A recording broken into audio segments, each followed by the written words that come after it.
capabilities.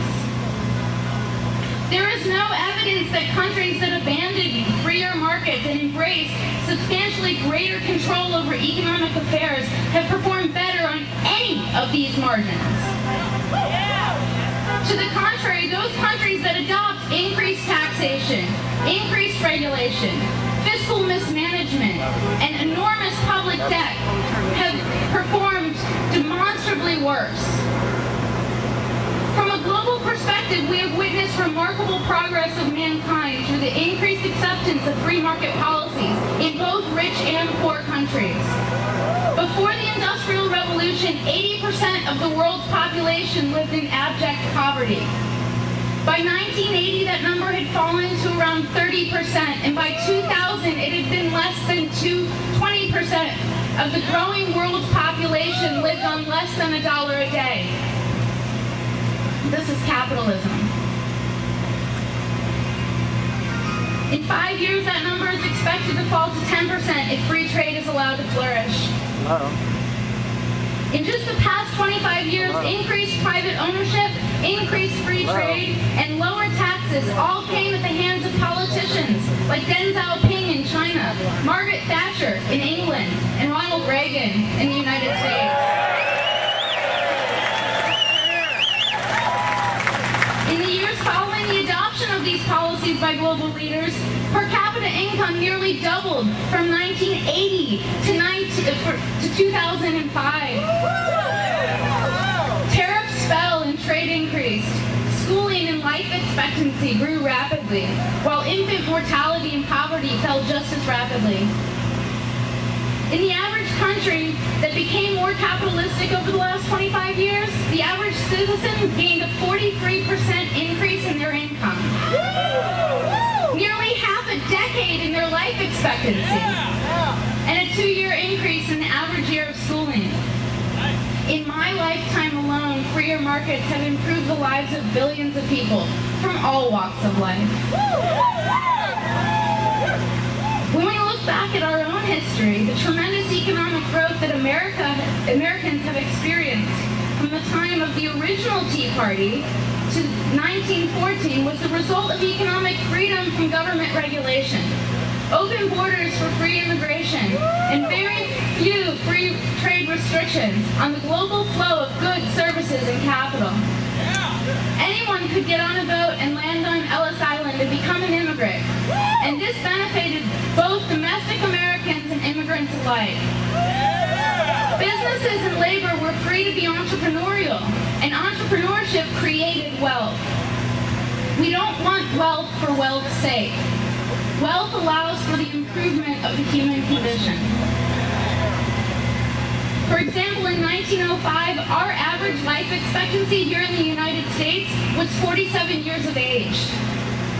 Today, it's 78.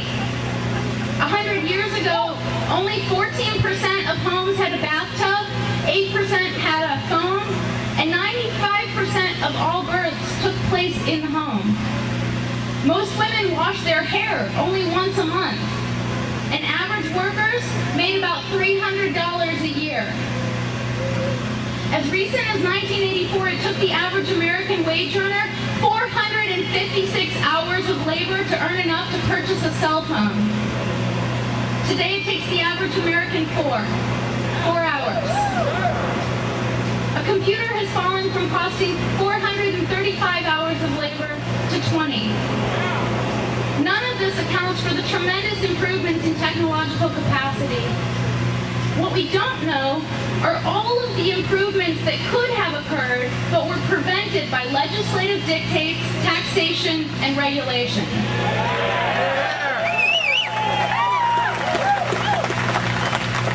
Regardless, the cost of goods have fallen dramatically, and perhaps the biggest reason for all of this is increases in international trade.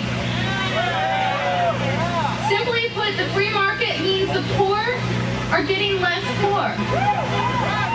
Globalization extends and deepens a capitalist system that for generations has been lifting American living standards, both for the high-income households, but most dramatically for the least well-off in society. When the world embraces free market reforms, the world economy expands greatly. The quality of life improves sharply for billions of people, and dire poverty is substantially scaled back. This is not a coincidence. This is capitalism.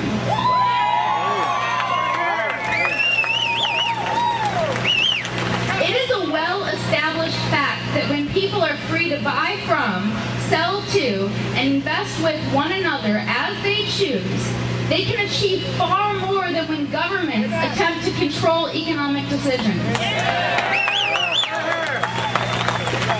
Widening the circle of people with whom we transact, including across borders, brings benefits to consumers in the form of lower prices, greater variety, better quality, and it allows for companies to reap the benefits of innovation, specialization, and technological change that larger markets bring. The connectivity of global markets today makes it easier for individuals to exchange and sometimes circumvent predatory governments. Free markets are essential to prosperity, and expanding free markets as much as possible enhances that prosperity. Voluntary economic exchange is inherently fair and does not justify government intervention. When two free people come together on terms they've agreed upon to exchange peacefully, they both benefit. Government intervention and voluntary economic exchange on the behalf of some citizens at the expense of others is inherently unfair.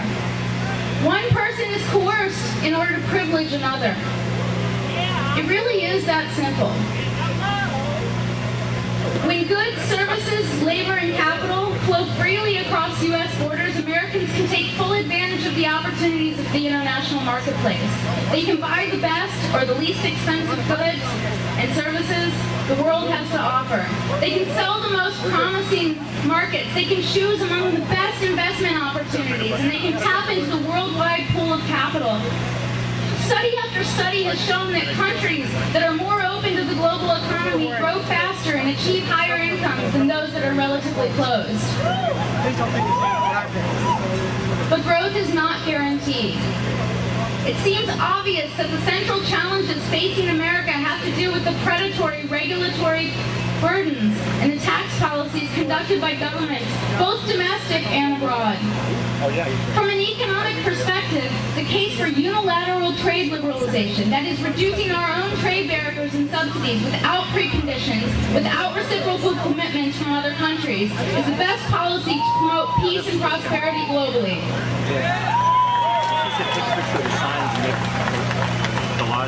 Politically, however, the concentrated and organized beneficiaries of protectionism are powerful relative to the much larger, diffused, disorganized beneficiaries of capitalism and free trade. Politicians tend to be most responsive to the loudest interest groups and are therefore inclined to view free trade unfavorably. But we as Americans must be clear. Capitalism is not an evil. Capitalism has done more good for more people than any acts of state, any stimulus spending, any health care program, or any welfare initiative ever will.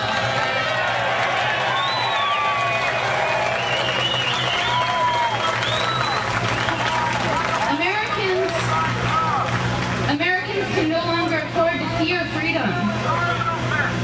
Finally, acknowledging the relationship between free markets and economic prosperity does not make someone dogmatic.